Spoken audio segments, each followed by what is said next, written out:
চকরিয়ায় পবিত্র ৩০ পারা কালামুল্লাহ শরীফের অন্যতম চর্চা কেন্দ্র মাহাদ আত-তাকওয়া মহিলা হিফজ খানার হিফজ সমাপনী ও সবক প্রদান অনুষ্ঠান সম্পন্ন। কক্সবাজার জেলার চকরিয়া উপজেলার সাহারবিল ইউনিয়নের রামপুর কাজুলি বাপের চর এলাকায় অবস্থিত এ দ্বীনী শিক্ষা প্রতিষ্ঠান মাহাদ আত-তাকওয়া মহিলা হিফজ খানার বার্ষিক হিফজ সমাপনী ও সবক প্রদান অনুষ্ঠান সম্পন্ন হয়েছে অত্যন্ত অনাড়ম্বর এক অনুষ্ঠানের মধ্য দিয়ে। গত ২৫ জানুয়ারি ২০২৫ ইংরেজি সাল মাদ্রাসা প্রাঙ্গণে সকাল ১০টা নাগাদ মাদ্রাসার প্রতিষ্ঠাতা ও প্রধান পরিচালক হাফেজ মাওলানা কারি আবদুল্লাহ মাসউদের সভাপতিত্বে অনুষ্ঠিত অনুষ্ঠানে প্রধান অতিথি হিসেবে উপস্থিত ছিলেন চকরিয়া উপজেলার বানিয়ারচর হামিউস সুন্নাহ মাদ্রাসার প্রধান পরিচালক হযরত মাওলানা কারি নুরুস সুলতান।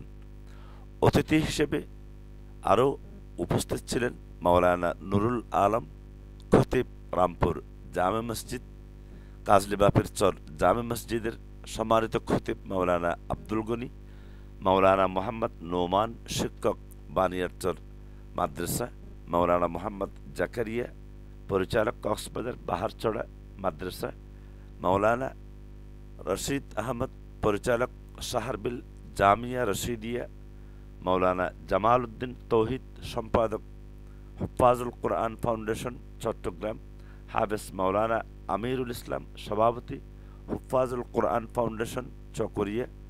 স্থানীয় অতিথি হিসেবে এ অনুষ্ঠানে উপস্থিত ছিলেন সাহারবিল ইউনিয়নের সাবেক প্যানেল চেয়ারম্যান হাজী মোজাহির আহমদ, মেম্বার আজিজুল হক সোনামিয়া, মাওলানা নুরুল আমিন জিহাদি, গিয়াসউদ্দিন, মাস্টার জাকারিয়া, জসিমউদ্দিন, মোহাম্মদ হুসাইন টিপু, আব্দুল মালেক ও সরওয়ার আলম প্রমুখ। বার্ষিক হিফজ সমাপনী ও সবক প্রদান এ অনুষ্ঠানে দুজন মহিলা কোরআন হাফেজা তারা মুখস্থ করে পবিত্র কালামুল্লাহ শরীফের ৩০ পারা কালাম হাফেজি সমাপ্তকারী এ দুই হাফেজাকে সম্মাননা ক্রেস্ট প্রদান করা হয় উপরোক্ত সবক প্রদান অনুষ্ঠানে।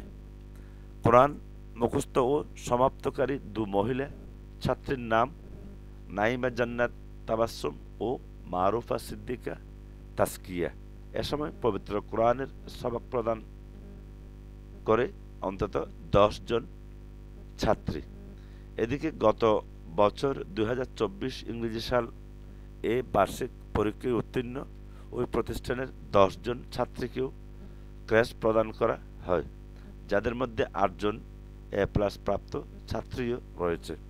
এদিন সবক প্রদান অনুষ্ঠান শেষ হয় বেলা ১২টা নাগাদ।